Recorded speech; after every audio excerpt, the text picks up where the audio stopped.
Acelera aí apresenta Fala Aí, um papo sem filtro sobre gestão, empreendedorismo e comunicação. Sejam muito bem-vindos ao Fala Aí, o podcast do Acelera Aí. Primeiramente eu vou me apresentar aqui, eu sou Alan Barros, sou CEO e fundador do Acelera Aí, também sou CEO da Pulse, que é participante do Grupo Dreamers. O Grupo Dreamers é o maior grupo de comunicação 100% nacional. Vocês conhecem mais o Rock in Rio, The Town, Lollapalooza, que são o lado de entretenimento do grupo.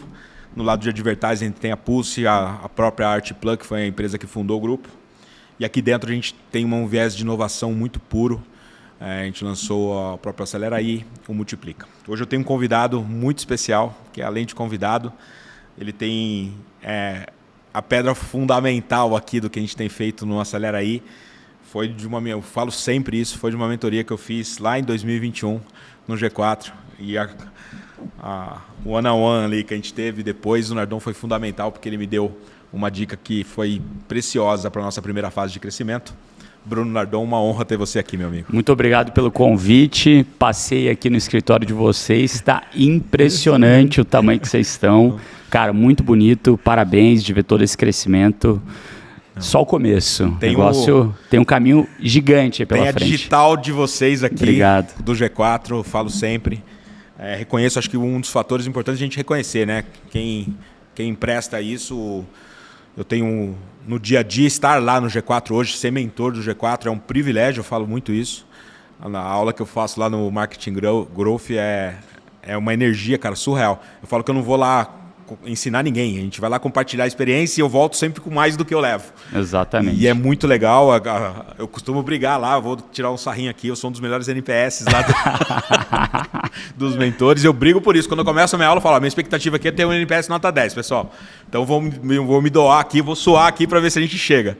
E o melhor é isso, né? Lá só ensina quem faz e quem está fazendo. Então, quando você tá no dia a dia fazendo, testando, aprendendo, né? O mundo evolui super rápido. E quando você consegue ter um tempo para compartilhar isso com as pessoas que estão querendo também alçar esses voos, você vê que é um loop, né? Um ciclo que se retroalimenta. Então, muito obrigado por você estar lá, um dos melhores NPS de Growth e Marketing. Bora lá que tá, de novo, só no começo. Muita coisa legal. Eu vou fazer, teoricamente eu não precisaria, Nardon, mas a nossa audiência ela é bem ampla. Nosso foco, o propósito de negócio do Acelera Aí é e sempre será democratizar o acesso à comunicação de qualidade para o pequeno e médio negócio. Aquele cara que ele é quase autodidata na comunicação, né? A primeira experiência dele foi fazer uma foto com o celular dele, colocar no Instagram, impulsionar alguma coisa no Google. E a gente hoje está pegando todo o know-how de 30 anos que a gente tem de comunicação, criamos um modelo escalável para que esse pequeno negócio tenha acesso ao que as grandes multinacionais, que as grandes empresas têm à sua disposição. E eu quero só compartilhar aqui, para vocês terem ideia do peso que está nessa cadeira aqui do meu lado, né? Além do Nardon ter fundado e ser também mentor, né, do G4 Educação, isso aqui foi novidade para mim, Nardon. Eu queria até que você contasse um pouquinho. Você é fundador da Norte, uma empresa de Venture Capital criada por empreendedores. O fundo possui o intuito de agrupar brasileiros com princípios inovadores em um único lugar. Então, antes de seguir com o teu currículo, eu queria que você me contasse, porque até para mim é novidade, o que é a Norte? Cara, a Norte, eu invisto em startups desde 2013. Eu investia de uma maneira um pouco amadora, quando eu digo que era muito mais achando o empreendedor, colocando um cheque nele, ajudando ele a crescer e mudar de patamar. Tive alguns grandes cases aí de investimento, como a Suno Research, que eu ajudei a montar lá desde o começo, vendi para XP, uma outra que chama Liber Capital, que é de antecipação de recebível também, que a gente vendeu lá para um grupo que é ex-sócio do BTG, entre várias outras que tiveram sucesso e muitas que tiveram nenhum sucesso, que viraram zero. E está tudo bem, faz parte do Venture Capital. E em 2019, quando eu estava fazendo essa transição de saída da RAP, que você vai contar daqui a pouco, eu estava tateando, qual que é o meu próximo passo aqui? Um dos passos era fazer de uma maneira um pouco mais profissional o investimento em Venture Capital. Então, me juntei a 2 outros sócios e foi mais ou menos no mesmo momento que a gente estava começando o G4. Então, são outros sócios, os sócios do G4 colocam dinheiro também lá no nosso fundo e, basicamente, a gente procura startups que tenham essa visão de seguir o caminho de Venture Capital, de crescer rápido. Ou dá tudo certo ou dá tudo errado. Não vai ter meio do caminho, tá? Então, é um pouco do que a gente faz na Norte. O primeiro fundo a gente captou $10 milhões, a gente fez um veículo em paralelo para investir em algumas empresas, em específico foram mais $10 milhões, e devemos levantar em um outro fundo agora, nesse próximo ano. Basicamente, o grupo que investiu lá são investidores que foram fundadores também. Bem. E o nosso diferencial é que a gente coloca cheques pequenos nessas empresas que querem crescer via Venture Capital, e a gente ajuda muito eles com outros fundadores ajudando outros fundadores. Então, é muito parecido com o G4, Sim. na parte do lado de educação, mas daí é uma pegada mais do lado de investimento que legal. Mesmo. Poxa, depois eu quero conhecer mais. Lógico. Tô lá com a Muri no Investidores VC. Perfeito. Que acho que tem um princípio próximo, mas acho que ele pelo que eu entendi, que você me explicou, é um pouco diferente. Exato. Os princípios são próximos. Você foi cofundador da Canui, certo? Perfeito. Conta um pouquinho da Canui aí para nossa audiência. Cara, a gente começou fim de 2011, começo de 2012, basicamente é uma loja de artigos esportivos, roupa masculina voltada para o público jovem. Começamos eu mais 2 sócios com o investimento da Rocket Internet, que trouxe o Groupon aqui para o Brasil, que é um fundo de investimento alemão muito grande.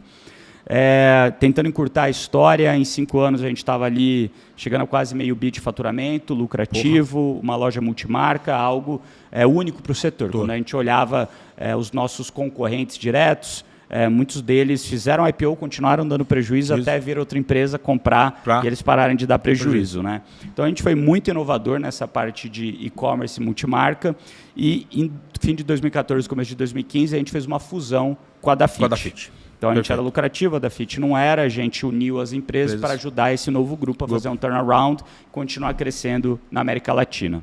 É um pouco dessa história resumida. Pequena. Chegamos ali a ter quase 1.000 colaboradores na empresa. Então, e só para o nosso empreendedor aqui, se puder, na sequência, me dar um fator que levou a isso, Nardon. É muito difícil nesse segmento do e-commerce gerar resultado. No multimarca. No multimarca. E quase todo e-commerce. Deixa eu te ampliar um pouquinho isso. São raros os casos de e-commerce puro, né? Pure play e-commerce, que dão um resultado assim nas primeira fase, primeiros 5 a 10 anos do negócio. Qual que foi o fator da Canui que você pode citar aqui para nossa audiência, que foi decisivo para isso? Tiveram algumas coisas, né? A primeira coisa foi a gente entender de fato a dinâmica do e-commerce, multimarca. Então, isso quer dizer o quê? São empresas que, cara, não tem um grande diferencial competitivo, porque as marcas que eu tenho no meu portfólio de vendas são as mesmas marcas que todos os outros grandes têm. Então, é muito um diferencial competitivo de preço. Então, uma vez que a gente entendeu que o diferencial competitivo nosso não era um diferencial competitivo premium, quando você tem uma monomarca, a sua marca própria, você consegue se posicionar desse jeito, a gente teve que ir para essa pegada de preço. Quando a gente vai para a pegada de preço, a gente tem que ir para custo. Eficiência. Porque é o preço quem manda, no fim do dia, quem dita é o mercado. Então, cara, tem que bater muito em custo. Eficiência. Então, essa foi a primeira coisa. Entender onde a gente estava jogando, entender os competidores que a gente estava jogando e ser mais eficiente que todo mundo. Beleza. O outro lado é muito como você é eficiente, inovando. Inovando como? Inovando em processos internos. Então, a gente tem pessoas boas, tem processos bons, consegue colocar tecnologia para escalar essas pessoas, esses processos, de uma maneira que eu não precise, crescendo a receita, não precise crescer o time. Então, a gente focou muito em eficiência com tecnologia da porta para dentro de casa. Além disso, a gente focou muito em inovação de canais que a gente trazia clientes. Então, quando a gente pensa, cara, a gente foi os primeiros a fazer marketing no celular. Então, cara, jogar de fato tráfego para o nosso site. Foi um dos primeiros no Brasil a ter um aplicativo que a gente jogava tráfego para o aplicativo. Foi um dos primeiros a comprar Facebook Ads. O Facebook aqui não tinha nem escritório no Brasil, a gente comprava via Alemanha. Olha isso. Então, quando você inova, você está 6 meses, 1 ano na frente dos seus competidores, você aprende muito porque você está bebendo água limpa. Logicamente que você erra muito também, mas você tem um time inteligente, rápido, eficiente, ele vai aprender e quando todo mundo vier, você já aprendeu muito, você já bateu a cara quando custava caro e tinha uma simetria grande. Uma outra inovação que a gente fez também, bem lá no começo, foi o mundo de influenciadores, que nem existia o nome. Não era o nome influenciadores. Na época tinham muitos canais de YouTube. O Instagram estava começando. Então, assim, quando você pensa nos canais de YouTube que existiam na época, a gente meio que acertou por acaso e a gente chegou a patrocinar, se eu não me engano, 400 canais de YouTube diferentes. Chegou a ser mais de 60% da nossa verba mensal de marketing patrocinar essa galera. Então, para você ter noção, a gente chegou a pagar para o Whindersson Nunes R$300 para ele falar da gente num vídeo. Olha isso, cara. Ele estava no comecinho do negócio dele. Porque, cara, era um momento que tinha muita assimetria de mercado. De novo, o que eu estou falando aqui é inovação. E não só inovação da porta para fora de canal, né? E não só inovação em processos internos de como eu coloco tecnologia para ganhar eficiência, mas também inovação em processo produtivo. A gente entendeu muito rápido que quem manda é o cliente que puxa a demanda. Como ele puxa a demanda, ele vai chegar no site, ele vai comprar aquilo que ele quer, que faz sentido para ele. Então, eu preciso ser muito rápido e entender os sinais de visita na página, de adição no carrinho, de compra do produto ou de adição do carrinho e não compra, para entender onde está o problema. Então, a gente sempre foi muito eficiente em achar a causa raiz do problema. Perfeito. Achar a causa raiz do problema quer dizer o quê? Pô, eu tenho um produto que está tendo muita visita, muito carrinho não está tendo compra, provavelmente eu tenho algum problema de preço. Porque esse cara coloca no carrinho, vai comparar no concorrente, preço. Ou frete, ou qualquer outra coisa que faça aquela venda não terminar. Mas não só isso. A gente entendeu que essa demanda puxada do cliente precisava a gente fazer o quê? Melhorar toda a nossa parte de compras. Porque, como que normalmente funciona o mercado de moda? Você faz um pré-pedido quase um ano antes, 8 meses antes da próxima temporada. Então, eu tenho que prever agora o quanto eu vou crescer para comprar o inverno do ano que vem. Cara, são 10 meses antes, você não sabe o tamanho que você vai estar, se você está crescendo rápido. Então, é muito ineficiente. O que a gente fez? A gente mudou um pouco essa ordem das coisas. A gente comprava menos no fora de temporada, que eu falo assim, antes, mas combinava com esses fornecedores nossos para a gente fazer mais recompra durante a sazonalidade. Verdade. E a gente também colocou muita tecnologia na área de compras, para que eu não deixasse o meu comprador comprar, mas que, entendendo o meu estoque, o meu giro, o desconto que eu dei quando aquele produto girou, o tempo que o meu fornecedor demora para me enviar o produto, entre várias, o preço que ele vendeu, como que está meu portfólio hoje para cada um dos preços, como que está a visita em cada uma das páginas, qual a elasticidade de desconto que eu tenho em cada uma das marcas, e como é a dinâmica de fluxo de caixa daquele produto ou daquela categoria em si. Porque se eu estou comprando uma camiseta de uma marca menor, ele vai girar mais devagar, se eu der desconto ele não vai ser tão elástico ao desconto. Não vai ter elasticidade. Ao mesmo tempo, eu tenho um prazo de pagamento maior. Quando eu vou para marcas de mais, como uma Nike, uma Adidas, são marcas, se eu dou um pouquinho de desconto, ele já gira mais rápido. Porque normalmente essas marcas têm muito poder de marca e eles travam preço na indústria inteira. Então, mas porém, o meu prazo de pagamento para esses caras é menor, é mais encurtado. Então, a gente entendeu a dinâmica de cada marca, categoria de produtos, para daí fazer as compras da maneira correta, fazer as apostas da maneira correta. Então, você vê aqui que eu falei de algumas coisas que estão todas interligadas. Pessoas, processos, tecnologia para ganhar eficiência interna, inovação, tanto da porta para fora quanto da porta para dentro. E foi isso que fez a gente se destacar frente ao mercado, cara. Pessoal, vocês tiveram aqui uma degustação do Gestão. Porra. Foram 5 minutos aí que eu resumi, cara, uma história de 6, 7 anos. Sensacional. Eu pego aqui algumas palavras-chave, né?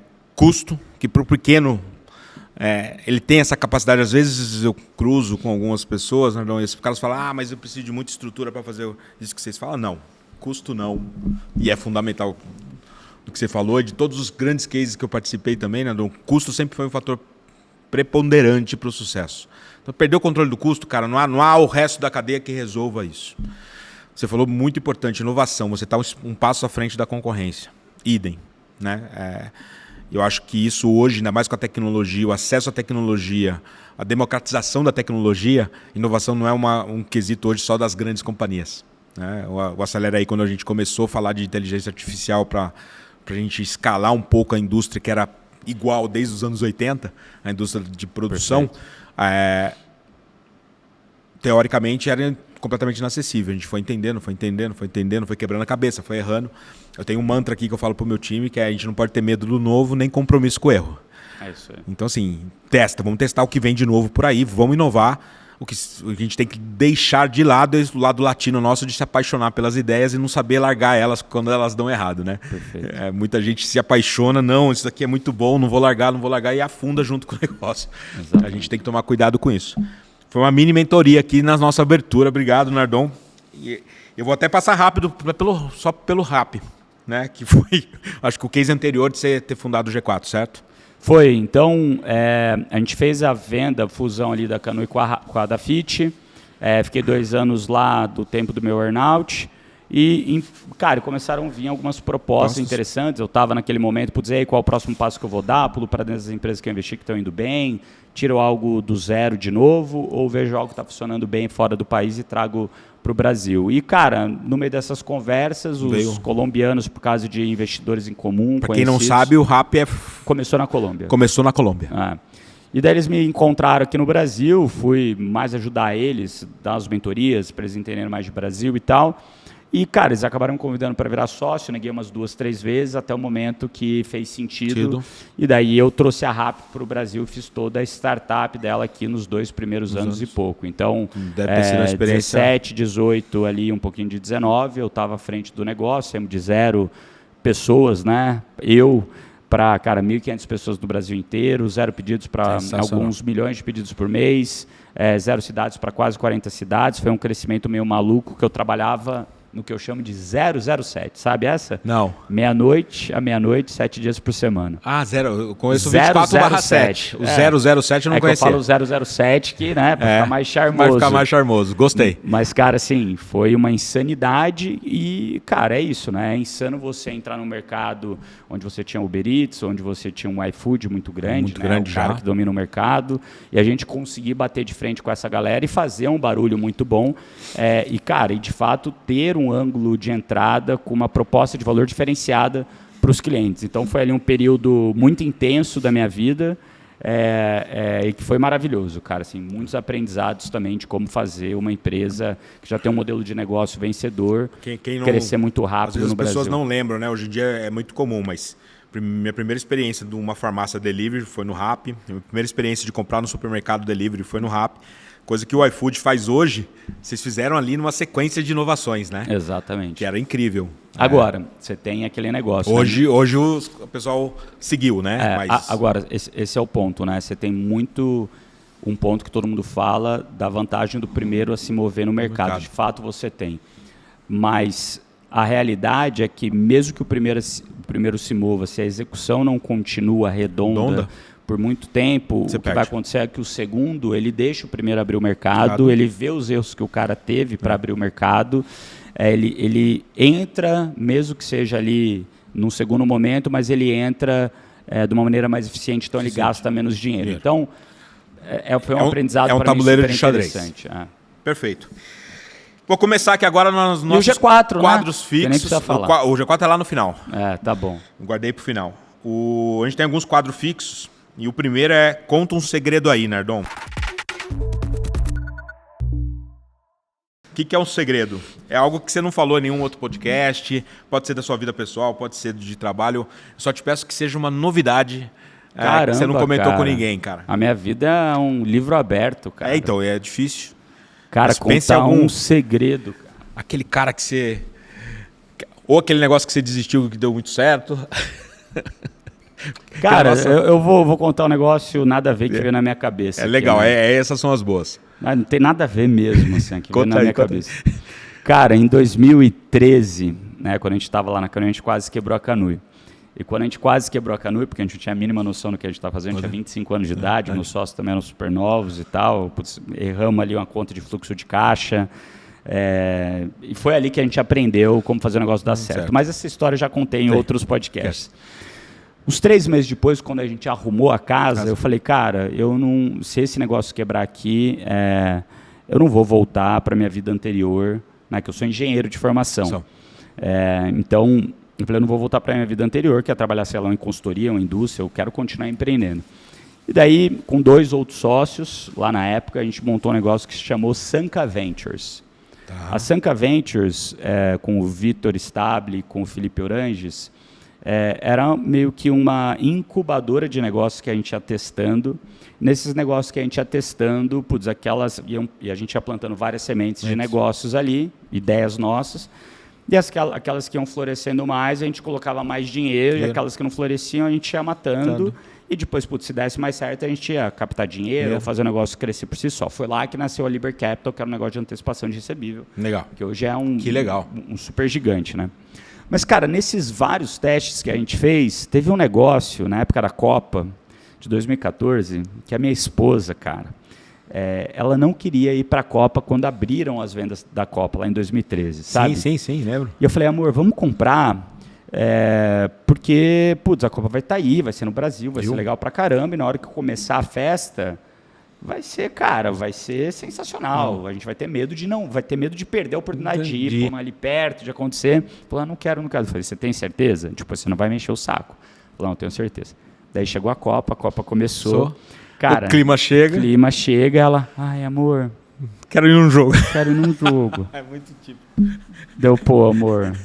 Deu, tá bom. O que você não pede chorando que eu te faço sorrindo, né? Daí eu falei, vamos começar a procurar. Só que na hora que a gente começou a procurar ingresso, você lembra que você tinha que ficar de madrugada para liberar lá no site da FIFA os ingressos para você conseguir comprar? Se alguém desistisse, devolvesse para a FIFA, você tinha a chance de aleatoriamente pegar um. E daí, na época, tinha uns grupos de Facebook, daí minha esposa, Amanda, maravilhosa, te amo. Vamos pro quarto filho, tenho 3 já. Bora, hein? Colocando pilha nela. Daí, cara, ela falou o seguinte, cara, eu tô aqui num grupo de Facebook e tem uma galera aqui que falou que tá tentando comprar num site. Eu falei, deixa eu ver, eu entrei no site lá. Eu falei, pô, não dá para comprar, né? E daí eu mandei esse site para um amigo meu, que era o Vitor Stab, que é o nosso CTO lá da Sanca Ventures. Eu falei, cara, esse site promete um negócio aqui que você consegue acessar o site da FIFA uns 10, 15 segundos antes dele soltar o ingresso. Por quê? Porque no sistema de site você tem um negócio que chama cache. O que é esse cache? Você faz uma cópia daquilo que está ao vivo para todo mundo que está entrando não derrubar o site. Então é uma cópia, um espelhamento da verdade, só que com 15 segundos de delay. E parece que esse cara conseguiu romper isso. Dá uma olhada se é verdade. Ele foi lá, entrou no site e falou, pô, é verdade. Dá realmente para eu acessar ao vivo se está soltando ingresso ou não. E, pô, esses 15 segundos é a diferença que você fez entre conseguir e não conseguir. Eu falei, pô, legal, vamos comprar uns ingressos então quando soltar, mas dá para a gente fazer um site melhor, porque a gente já tinha alguns sites de conteúdo que a gente vendia anúncio, para a gente vender anúncio e talvez nesses próximos 20 dias de Copa a gente consiga rentabilizar alguma coisa. E daí ele foi lá, passou, 4, 5 horas programando o negócio, era um domingo, minha esposa estava fazendo projeto no Chile, então eu levei, a gente conversou domingo, meio-dia a 1 no telefone com esse meu sócio. Que legal. Daí eu fui levar minha esposa no aeroporto em Guarulhos, de carro, daí na hora que eu voltei, ele mandou a primeira versão. Já me mandou, eu olhei, testei, ficou bom, arruma isso. Moral da história, numa tarde de domingo a gente fez o site. A minha esposa chegou no Chile, eu mandei para ela, né, que é 4, 5 horas de viagem, eu mandei para ela o site pronto. E daí como que você fazia? Você tinha todos os jogos, você selecionava ali os jogos que você queria ir, e quando soltasse, ele batia uma buzina. Você clicava no link, já caía direto na FIFA, furando esse cache, e conseguia comprar. Era o primeiro da fila. E daí a gente começou a soltar, mandar um monte de grupo. O site chamava Fura Fila da Copa. Esse site, no segundo ou terceiro dia de madrugada, tinha 40, 50 mil pessoas online ao mesmo tempo. Criou outra fila. 50 mil pessoas online. E a gente ganhava dinheiro vendendo anúncio. Então, cara, a gente ganhava ali 2, 3, 4, 5 mil dólares de anúncio por dia durante 20 dias. Então foi um negocinho bobo. Não, mas é sensacional. Que deu uma graninha pra gente. Melhor história do segredo aí da temporada inteira. Não é nem o segredo, é a porra de um case, caralho. Que a gente pegou esse dinheiro e reinvestiu na empresa para fazer as empresas darem certo. Então, cara, eram os negócios meio hustler, assim, vai, acha isso daqui, acha isso daqui. Que era muito mindset que a gente tinha, cara. O segredo é que eu nunca contei em nenhum lugar. Cara, é espetacular. Isso daqui vai dar um recorte bizarro. Na sequência, eu só vou te pedir uma regra, porque a gente vai falar do G4 no final. A gente sempre pede para... Isso aqui é um pouco mais focado no artista. Você até já... Opa! E pulou. Desculpa, pulei. Pulou. Eu falei, tá errado. O bom é assim, né? Pessoal, a gente faz ao vivo aqui. Não vai ter aí. Corte, hein, galera? Não pode cortar. Não pode não. Tem que ter aqui, ó. Tem que ter. Bora. O próximo case é diferente. Eu quero que você pense no comecinho da tua carreira. Você falou que se formou em engenharia, né? Um momento, o nosso quadro chama Acelerei. O momento da tua vida que você entendeu, cara, daqui em diante tudo vai ser diferente.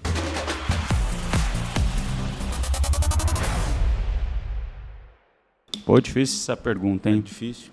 Cara, assim, eu sempre fui uma pessoa que tive um pensamento independente. O que quer dizer isso de ter pensamento independente? Que eu tenho algumas pessoas que eu me espelho, mas tipicamente quando eu olho esse espelho... Vou dar 2, 3 passos para trás, tá? Aqui, antes de fazer essa resposta. O que tipicamente acontece no mundo? A gente tem pessoas que a gente admira, e por admirar essas pessoas a gente acaba mimicking, se espelhando nelas, imitando elas, para entender que aquilo é de alguma maneira sucesso, né? Porque assim, sucesso no fim do dia, você tem 2 caminhos de entender o que é sucesso para você, ou de fora para dentro ou de dentro para fora. E de dentro para fora você precisa de muito autoconhecimento, e ter autoconhecimento é um negócio que exige muita reflexão, exige que você pense. Não é tão simples fazer um autoconhecimento. É muito mais fácil você aceitar o que o status quo, o que a sociedade exige de você, da tua posição, seja como homem, como mulher, ou o que seja, de criança, adolescente, adulto, entender qual é essa pressão social e você se adequar a ela. Durante a faculdade, eu morei 3 anos na Europa, porque eu ganhei uma bolsa de estudos, 2 anos na França, 1 ano na Alemanha, fazendo estágio. Então, quando eu me formei em engenharia, eu não sabia se eu queria ser engenheiro. Porque é normal, cara. Não. Você toma a decisão de fazer engenharia muito pelo fato, ou a decisão de fazer qualquer faculdade com 16, 17 anos. Você é muito novo, você não sabe o que você quer da vida, você nunca experimentou nada. Mas que bom que eu fiz faculdade, né? Que tem um monte de gente que nem tem a oportunidade de fazer isso. Sou de uma cidade pequena, de 100 mil habitantes. A engenharia te deu muita base, né? De lógica, de tudo, que dá para perceber que você usa sempre. Isso, exatamente. E o que aconteceu quando eu estava ali no meio da engenharia, eu falei, cara, talvez eu não queira ser engenheiro. Talvez esse negócio de engenharia não é para mim. Só que eu, como um bom engenheiro, como uma boa pessoa lógica, falei, deixa eu testar se eu não quero ser, porque é muito difícil definir o que eu quero ser, é mais fácil eu definir o que eu não quero ser. Então, coloquei ali as coisas que eu talvez achava que eu gostaria de ser, falei, deixa eu testar, porque se eu não gostar, está provado que não faz sentido para mim. Fui trabalhar como engenheiro, adorei, por alguns motivos. Odiei por outros motivos, principalmente em empresa grande. Pô, quanto tempo vai demorar para eu estar lá em cima? Pô, vai demorar 20, 30 anos. Por que eu gostei do projeto? Eu gostei do projeto porque ele foi curto, direto ao ponto, com começo, meio e fim. Eu vou ter outros projetos igual esse, em outras partes aqui da indústria, na Airbus, que eu trabalhei lá montando avião, fazendo avião. Pô, não vou, esse daqui foi muito específico. E se eu for para outro lugar, ser engenheiro de escritório? Eu tentei ser engenheiro de escritório, falei, pô, cara, não gostei também de supply chain, olhando para toda a cadeia de fornecimento. Daí eu voltei para o Brasil e falei, cara, talvez o que vai mais abrir minha cabeça é consultoria. Fui trabalhar em consultoria, mesma coisa, projeto curto, adorei. Outros projetos, odiei. Por que eu odiava? Por causa do meu chefe. Eu odiava por causa do chefe, por quê? Porque, cara, se você tem um líder bom, todo o resto fica fácil. Ele te inspira. Se você tem um líder ruim, não é só inspira, que sabe cobrar, que sabe dar escopo, que sabe cobrar a hora que a gente precisa vir à noite, que quando não precisa ele fala, galera, vai embora para casa descansar, que sabe manusear e sabe se colocar no teu lugar. Que é um líder, de fato, não é um chefe. E daí, no meio de quando eu estava lá na consultoria, no meu primeiro ano, eu falei, cara, eu acho que eu vi um amigo meu que tinha saído para empreender, estava se dando bem para caramba com tecnologia. Falei, pô, vou tentar fazer um negócio meu que talvez seja meu caminho, porque eu não me encaixo nessas culturas. Tenho que criar minha própria cultura para a galera gostar de trabalhar, num lugar que eu gostaria de trabalhar. E daí eu fiz o meu primeiro negócio que deu errado, que foi um marketplace de professor e aluno lá em 2011. E o que aconteceu ali deu, cara, em todos os momentos da minha vida, ter um pensamento independente. O que é um pensamento independente? Que não é ir com a manada. É um pensamento, cara, por que eu quero isso? Como que eu quero estar com 80 anos? Pô, qual a vida que eu quero ter com 80 anos em termos de família, de dinheiro, de saúde? Pô, com 80 anos, como que, então, para chegar lá, como que eu tenho que estar com 50? Pô, e com 30? E com 20 que eu estou agora? Né? Eram as perguntas que eu me fazia. E que eu me fazia até quando eu tinha 15 anos. E daí, quando você tem essa visão de longo prazo e abre mão da manada, mas você tem o seu pensamento independente de pagar o preço do jogo para você conseguir chegar quando você tiver com 80 naquele objetivo mais longo que você tem, facilita muito a vida tomar de decisão do dia a dia. Então, quando eu percebi isso, né, que de fato, opa, virou, foi quando eu tentei fazer o meu primeiro negócio que deu errado. Demorei 4 meses para pôr no ar. Cara, meu plano de negócio é total 100 vezes errado do que aquilo que eu planejei, mas eu falei, cara, é isso que eu gosto, é isso que eu quero. Tá aqui minha vida, não é sobre o dinheiro, é sobre o que eu quero fazer, sobre o que me dá tesão. E, pô, dinheiro, é fácil você falar depois que você tem dinheiro, que dinheiro não é tudo, né? Porque hoje eu tenho dinheiro, eu falo dinheiro não é tudo. Mas na época eu não tinha, eu morava, cara, eu tinha acabado de mudar para São Paulo, morava num estúdiozinho, né, kitnet, cara, de, sei lá, 30 metros quadrados no máximo, dividia com um brother meu, cada um pagava duzentão, só que era pequenininho ali na Arthur de Azevedo e era bem localizado. Só que, cara, era um muquifo. O lugar, mas eu só passava para dormir, porque o resto do dia eu estava trabalhando o dia inteiro. Então a virada de chave foi quando, cara, eu tentei colocar esse negócio do ar, não funcionou, mas falei, cara, é isso que eu quero fazer. Eu quero empreender com tecnologia, e, cara, custe o que custar, eu vou pagar o preço para chegar lá. Então, porque isso vai ficar mais próximo, eu acho que é uma simetria de mercado que tem esse mundo de tecnologia. Na época ninguém falava de startup, a gente está falando de 2011, 2012, ninguém falava disso. Né? E foi esse inconformismo de não aceitar onde eu estava, foi esse ponto de ter o pensamento independente, de, cara, conseguir pensar no longo prazo, pagar o preço do curto prazo para chegar lá. E nesse momento que eu fiz, que deu errado, que eu comecei a procurar gente do mercado que conhecia, que eu caí lá na Rocket Internet, que, putz, que minha vida começou a virar, a mudar e me colocou nesse trilho, né, que eu estou hoje em dia. Deixa eu te fazer uma pergunta, que é curiosidade minha aqui agora. Você falou que esse pensamento de longo prazo você já tinha lá com 15 anos. O que foi que te deu esse gatilho tão jovem? Você lembra? Foi uma aula, professor? Eu acho que assim, quando a gente é criança, até ali os 7 anos, 6, 7 anos, a gente não tem muita consciência do que é o mundo. Né? Eu vejo agora que meu filho, o mais velho está com 6, o do meio está com 3 e a novinha está com 7. A Marina, linda. Até 6, 7 anos, você começa a ganhar consciência do mundo. Então, acho que a gente tem meio que ciclos de 7 anos na vida, né? Eu tenho, bem marcado nos meus ciclos de 7, 7. Então, assim, putz, até 7 era criança, brincava, não tinha consciência. Daí com 7 comecei a ganhar consciência. Daí nos 12, 13, a minha mãe, ela era atendente de banco, caixa de banco. Da nossa caixa, nosso banco, trabalhou a vida dela inteira lá. Meu pai é agrônomo, agricultor. Vendia defensivo, vendia fertilizante, pegava esse dinheiro e colocava lá no sítiozinho dele. Então ele trabalhava como vendedor e era empreendedor. Ele fazia os dois ali ao mesmo tempo, né? E nos 12 anos de idade, acho que foi mais ou menos essa época, 11 a 14, a minha mãe recebeu uma carta do banco, essas cartas com mensagem de fim de ano, e tinha uma frase escrita nela, que eu não me lembro exatamente o que estava escrito, mas lá estava escrito o seguinte: você só tem uma missão no mundo, ser o melhor. Não, você só tem uma missão, ser o melhor no mundo naquilo que você faz. Não existem alternativas. Era algo assim, uma frase do professor Falcone, que eu fui ver que era do professor Falcone.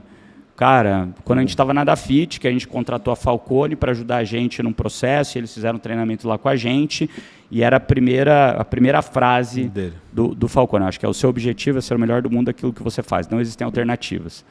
Só que isso, cara, eu li com 12 anos, e 12 anos é quase essa mudança de fase, quando você está saindo ali da sua infância, começando a virar um pré-adolescente, no momento que você não sabe direito, puta, qual que é o meu lugar do mundo? O que eu deveria estar fazendo? O que eu não deveria estar fazendo? Pois tem mais coisas, você começa a ter muito questionamento, né? Sim. E para mim, esse momento foi um momento que eu falei, opa, só tem uma coisa no mundo que eu deveria ser o melhor no mundo naquilo que eu escolher fazer. Mas o que eu quero fazer agora? Na época eu fazia esporte, fazia natação. Então, me dedicava muito à natação. De longe, não fui o melhor do mundo. Nem o melhor do Brasil, nem o melhor de São Paulo. Talvez um dos melhores da cidade. Olhe lá. Boa. Mas eu me dedicava muito. Né? Então, para mim, essa virada de chave, talvez, foi esses momentos que eu parava para pensar profundamente jovem, né? Sobre... qual o significado da vida, sempre fui muito questionador, por que as coisas funcionam como elas funcionam. E daí eu acho que mais ali para 15 anos, essa visão de mais longo prazo começou a aparecer na minha vida. Da onde surgiu, da onde foi virado, não sei, mas eu lembro esse momento muito claro. Lembro até hoje, se eu fecho o olho assim, lá na minha casa que a gente morava, putz, na cozinha, tava a carta em cima da mesa da cozinha, putz, a minha mãe tinha acabado de ler, deixou de lado, daí eu peguei e vi assim, nossa, que frase legal. Isso me marcou, cara. Que legal. Pô, puta case. Impressionante, eu preciso fazer um CTA aqui, que senão o pessoal briga comigo, Nardon. Vai lá.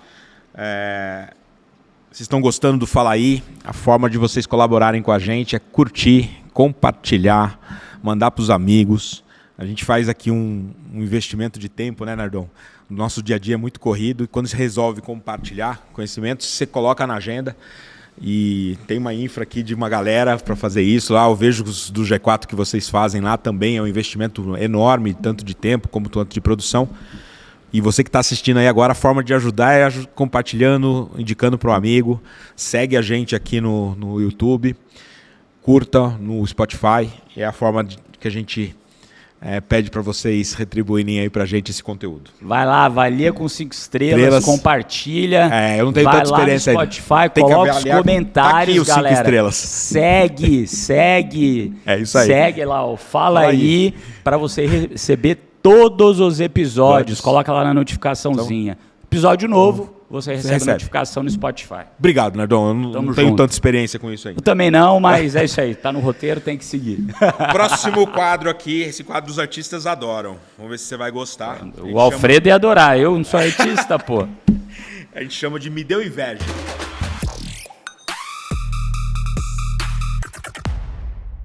Então, pro artista, um papel que ele viu um colega fazer, tem cases assim memoráveis de respostas aqui.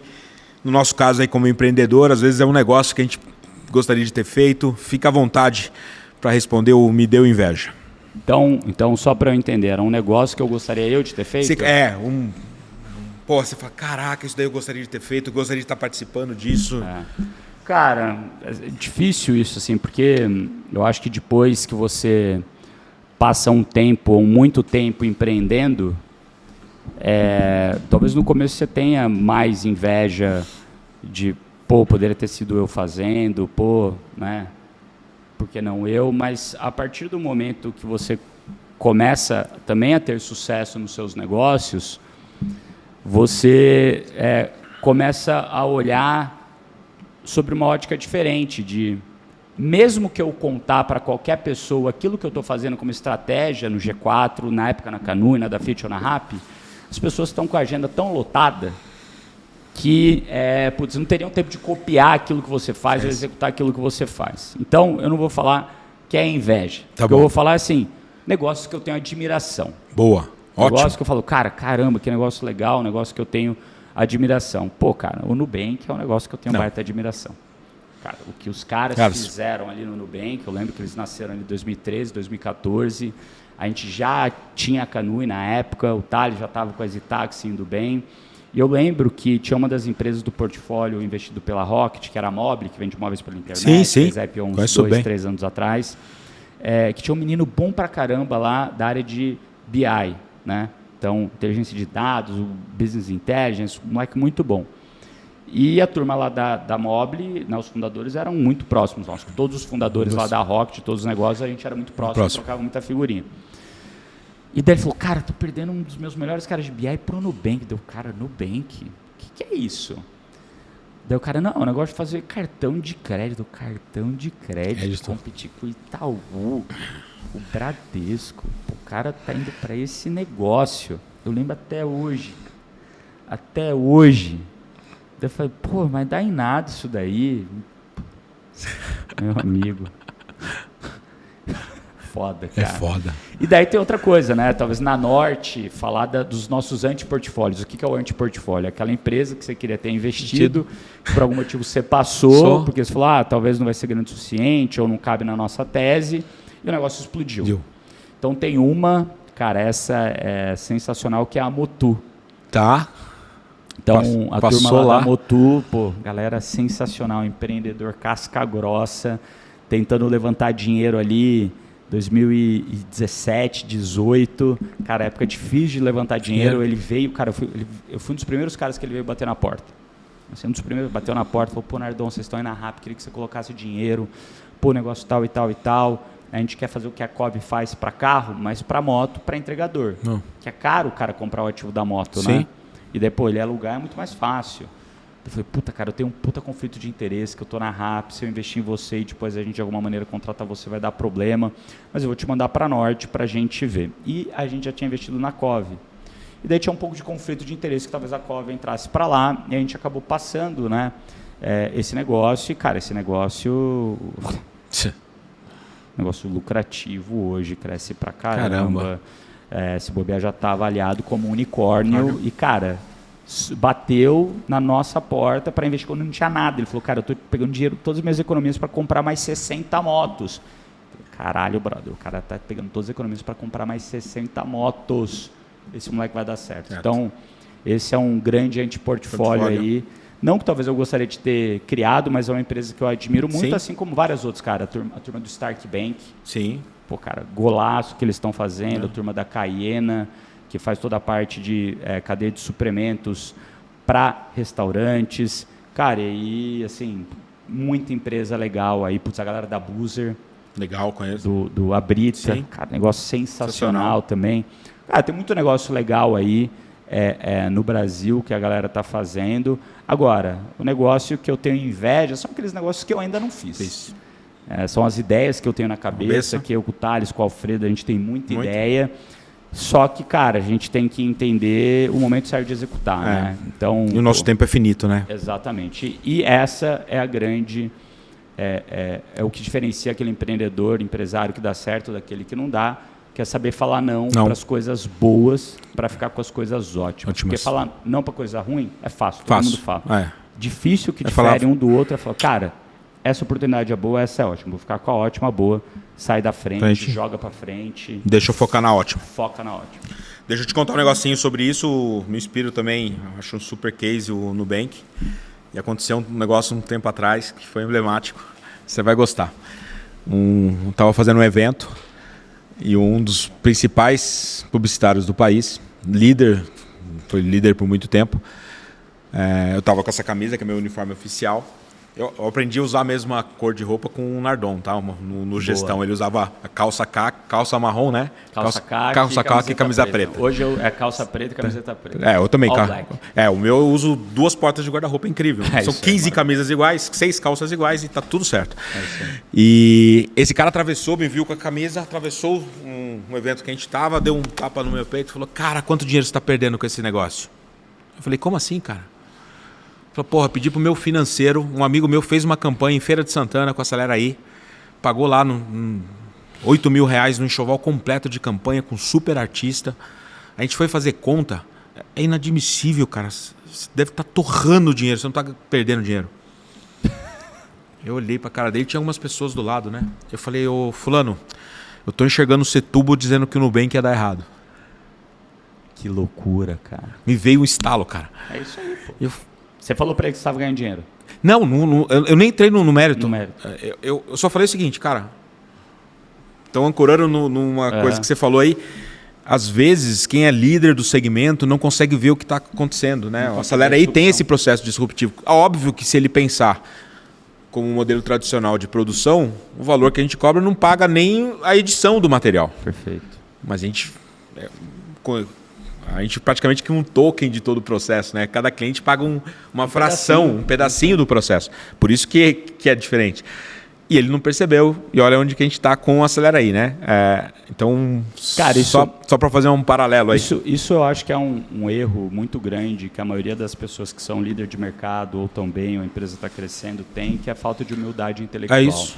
Porque quando você tem uma humildade intelectual, você olha todo novo entrante, todo cara pequeno, todo cara que está fazendo algo diferente, sobre uma ótica diferente de... Se ele está fazendo aquele negócio, deve ter algum racional, porque as pessoas não são burras, cara. É isso. Só que o cara não tem humildade intelectual, acho que todo mundo é burro, só é inteligente. E isso é o predecessor da morte. É isso.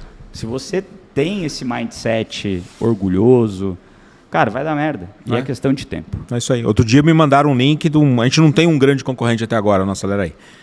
Eu torço para ter. Porque acho que quando você tem, Você corre mais rápido. Você vai correr mais, você vai ter que se desenvolver. E a gente não tem. Né? Com a mesma proposta de valor, com o mesmo formato. E outro dia lançaram tentando ir na esteira, e um colaborador meu me mandou. E quando a gente registrou o Acelera aí, eu registrei uma porrada de nome similar. Registrei acho que umas 60 marcas. Tem umas 60 marcas dentro do contexto. E o cara usou nas marcas que eu tenho registro. O cara não. Às vezes o empreendedor que sai fazendo, não tem problema. Isso, tá certo. Mas daí aí esse cara falou, putz, isso aqui não vai dar em nada, além de tudo, aqui não tá usando a nossa marca. Pô, já vou entrar com recurso, não sei o que, não sei o que lá.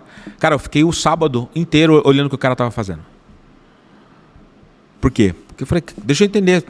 Se o cara já tá na rua, já tá impulsionando, dá para perceber que ele tá me impulsionando, traqueando a gente. Peguei ali alguns insights positivos, mas nunca deixaria de olhar, né? Só porque o cara tava com a marca errada. É isso. Agora sim a gente quer falar de G4, tá? Geralmente eu dou liberdade, mas é um quadro que a gente fala um case aí. E aqui, cara, eu quero enquadrar você. Não vou deixar você contar qualquer case. Tá bom. Eu quero que você conte um pouquinho para nossa audiência. Uma coisa que eu vejo que foi uma coisa que me impactou lá no começo, mas eu queria que a minha audiência entendesse qual foi a lógica de vocês. O G4 tem um propósito que eu acho incrível, me movimentou quando eu cheguei. É uma coisa que é verdadeiro. Se vocês ligam para quem faz os cursos constantemente para pegar a atualização de quantos empregos geraram. Então o G4 tem um propósito incrível de gerar 1 milhão de empregos até 2030. Me corrige se já, já atualizou. Eu queria que você contasse o case do Insight para vocês colocarem isso como um grande job to be done aí de vocês. Me conta um pouquinho sobre isso específico, porque eu acho que é muito inspirador para a nossa audiência. Cara, quando a gente estava... O que acontece, né?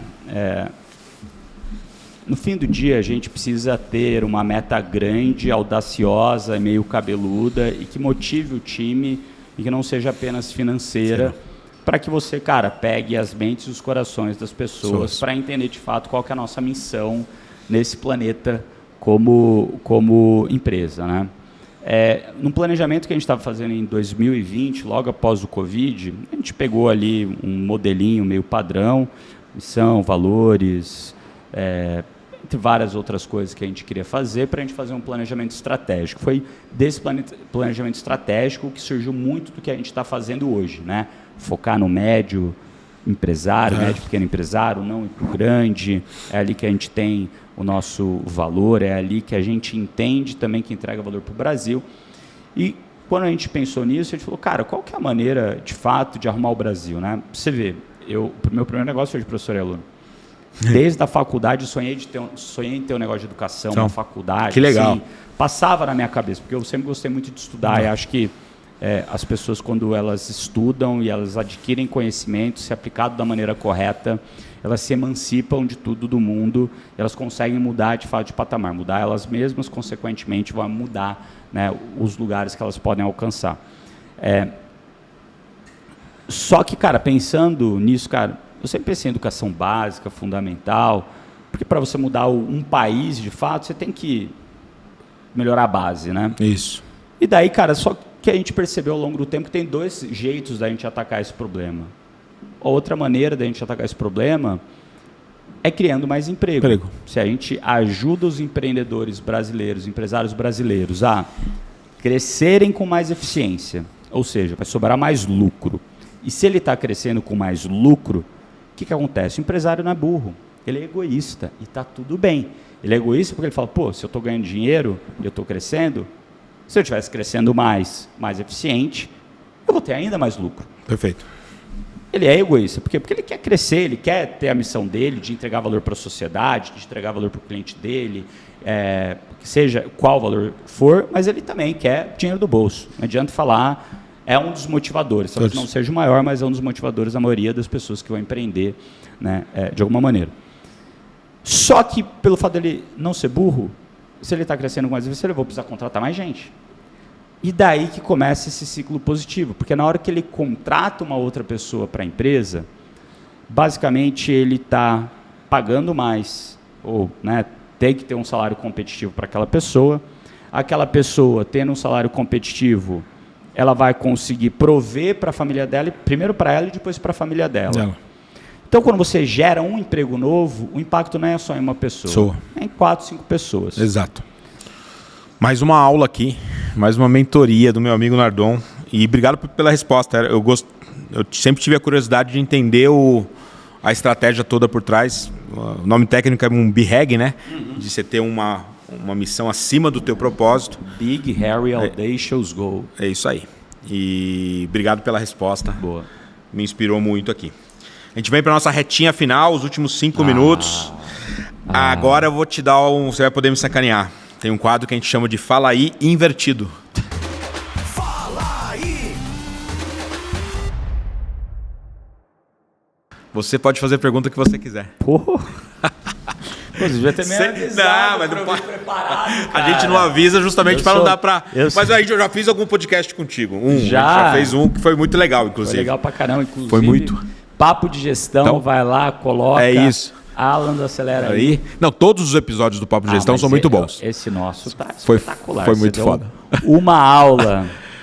Cara, difícil essa pergunta, hein? Aproveita que você tá aqui na arena. Tô pensando aqui. Já vem. Cara, não vai ser fácil. Eu já tô imaginando. É. Ele vai vir aquelas agulhadas. Qual o futuro do Acelera aí? Boa. Eu tô hoje, Nardon, a gente deu um passo estratégico bem grande o ano passado, onde eu entendi que a minha base de clientes tem um potencial gigantesco e eu estava olhando para um pedaço só das necessidades desses clientes, das dores desses clientes. E eu precisava, para poder ampliar esse escopo, eu precisava ter um CRM bem potente. A gente deu um passo aí, a gente não tinha tamanho ainda, mas a gente foi para Salesforce. Porrada. Que é um passo bem grande. O Javier, que é presidente aqui na América Latina, ele esteve aqui comigo. A primeira proposta que ele me fez, eu falei, cara, volta daqui 5 anos. Tudo que você me mostrou faz sentido, mas volta daqui 5 anos, a gente não tem condição agora.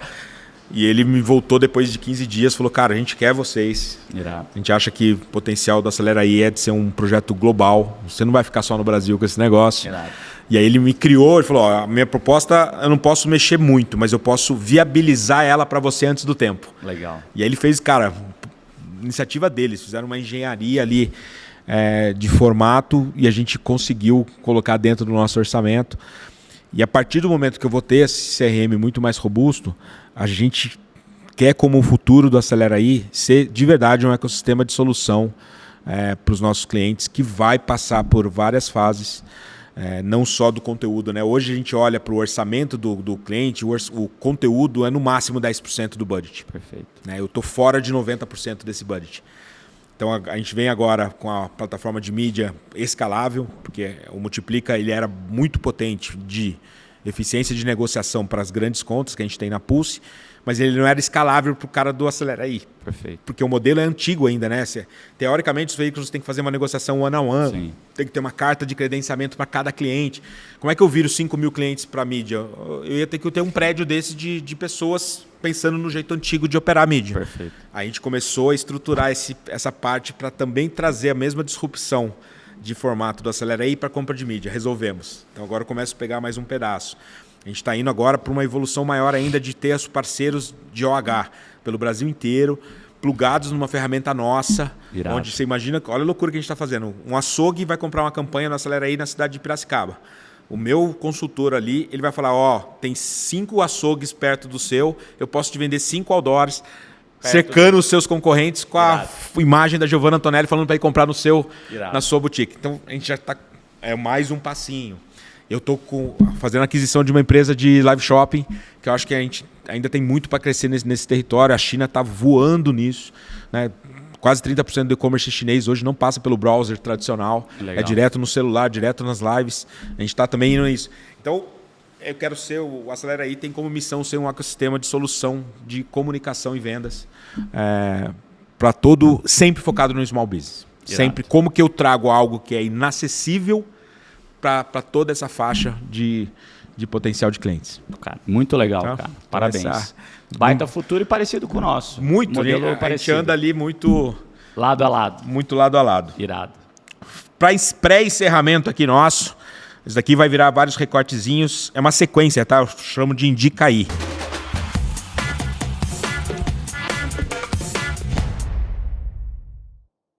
Eu vou querer primeiro um livro foda. Cara, um livro foda é difícil. Tem um livro que chama Wanting, do Luke Burgess. É um livro que fala do mimetic desire, do desejo espelhado, né?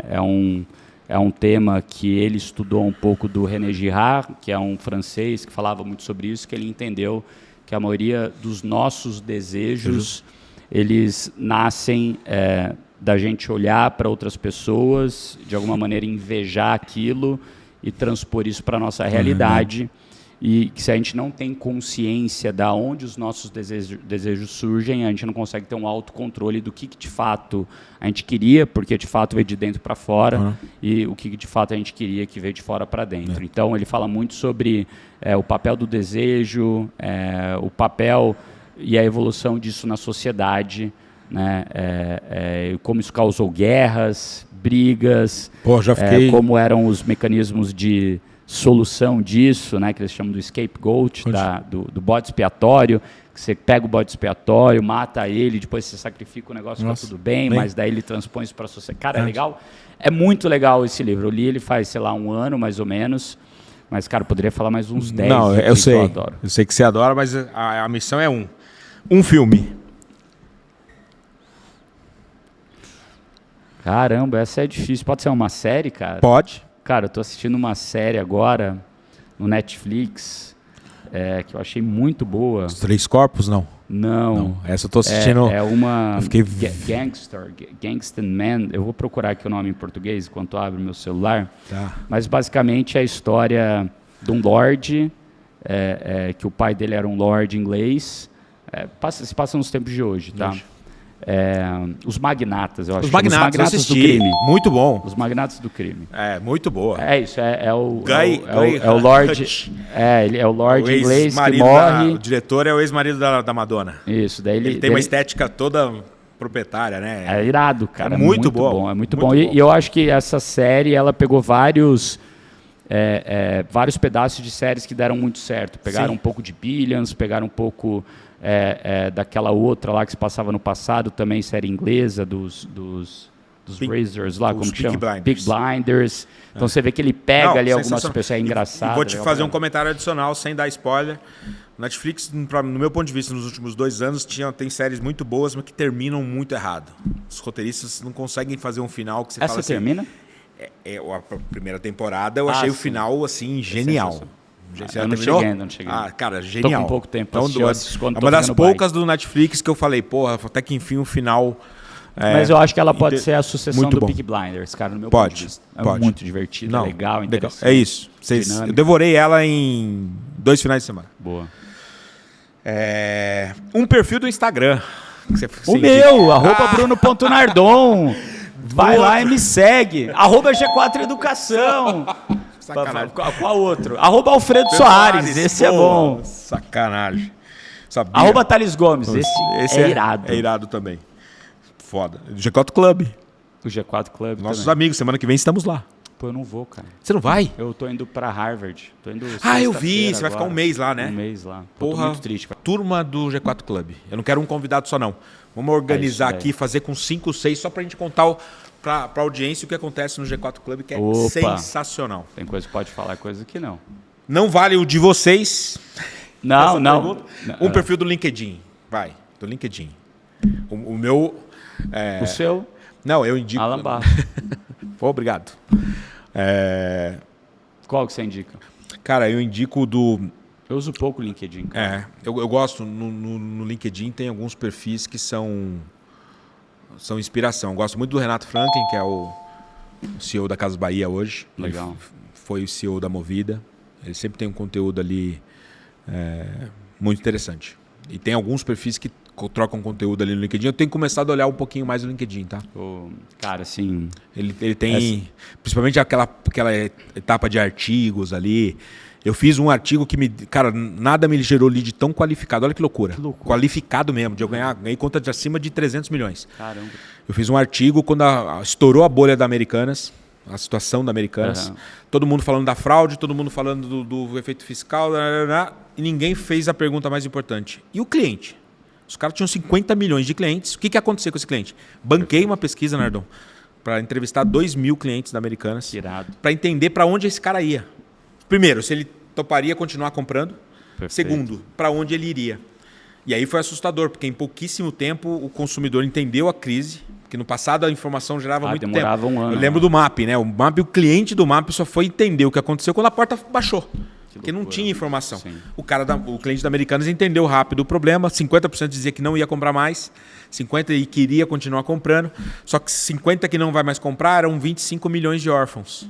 E essa pesquisa minha mostrava para onde esse cara estava indo. Que irado. E aí, empresas grandes começaram a me ligar e ficar, cara, eu quero entender essa pesquisa, quero conversar. Mais um artigo do LinkedIn. Olha que loucura. Para quem vende B2B, faz todo sentido. Muito bom. E para encerrar, não vale o seu também, não vale o nosso. Um podcast foda que você gosta. Se não vale o nosso, daí complicou. A gente já falou pra cacete do G4, do Gestão. Visão. O Visão é... Então pronto, gostei. Eu gosto muito. Mas ele não tá... Eu tinha... Deixa eu dar uma cobrança aqui. Tinha que ser diário mesmo. Mas é diário, só não é sábado e domingo. Então é por isso que eu perdi. Segunda a sexta. Cara, ficou incrível, Visão. Eu sempre... Até porque o jornalismo tradicional tá ficando meio chato. 15 minutinhos. É isso, não. E se você não teve tempo no dia anterior de acompanhar, você começa o dia conectado com tudo. Você sabe 5 temas que são importantes. O que foi importante no dia anterior, você tem ali na Visão, numa tradução do Sami, que é incrível. A política, né? Ele não fica ali com uma tendência política, como deveria ser o jornalismo. Né? E é incrível. Visão. Vamos fazer um post, inclusive, do Visão? Pra gente colocar, porque eu gosto, é o que eu escuto todo dia cedo. Irmão, cravou o nosso tempo, não vi passar o tempo. Irado, obrigado, cara. Papo gigante. Muito obrigado pela generosidade. Eu sei que você contou coisas aqui de forma mais profunda. A ideia é essa, né? A gente não fica com muita pergunta, a gente quer coisas mais profundas, justamente para dar esse tempo para vocês explorarem bem. Audiência, muito rico. Agradecimento de coração. Obrigado, meu irmão. Eu tenho que te dar galera. Uma lembrança. Peraí, tem que Opa! A lembrança do Fala Aí. Aí sim, hein? Deixa eu ver, vou abrir. Ele vai ganhar um negócio que ele deve ter uns 10. Vai ser uma caneca. Dentro. A caneca você deve ter umas 10, mas a nossa é chique, é preta, bonita. Olha que bonito. Olha aqui. Vamos contar um negócio? Qual que era o nome do... esse daqui é legal, hein?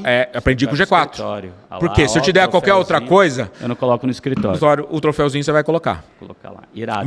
Sacolinha. Me lembra o nome do... Vocês não deram o livro do Alfredo pra ele? Que sacanagem da porra. Não. Você vai me dar... Não quero o livro do Alfredo, não. Não quero o livro do Alfredo. Obrigado, time.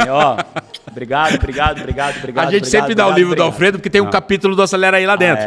Mas você deve ter uns 10. Me lembra o nome Eu tenho ele todo dia do meu lado. Deve ser. Te amo, Alfredo. Te amo, Thales. Me fala uma coisa, me lembra o nome do teu filho que foi com a gente lá no Detal? Gustavo, isso. Eu quero falar aqui do filho do Nardon quando a gente foi no Detal. Viu? Que isso. Eu tô só falando porque, cara, o filho dele... Quantos anos ele tem? Quando ele foi? Foi ano passado. 5, Roqueiro. Roqueiro é o pai, né? Então ele é roqueiro. Mas, que mérito seu deixar seu filho com 5 anos, roqueiro, curtiu o Detal. Curtiu, fez comentários. Full Fighters. Cantou a música do Full Fighters inteira, 2. Esse ano a gente tem que organizar Rock in Rio com ele, tá? Daí eu vi vantagem. Já vamos começar a organizar. Tá fechado. A gente tá lá junto no Rock in Rio. Irado. Obrigado, Nardon. Valeu. Valeu.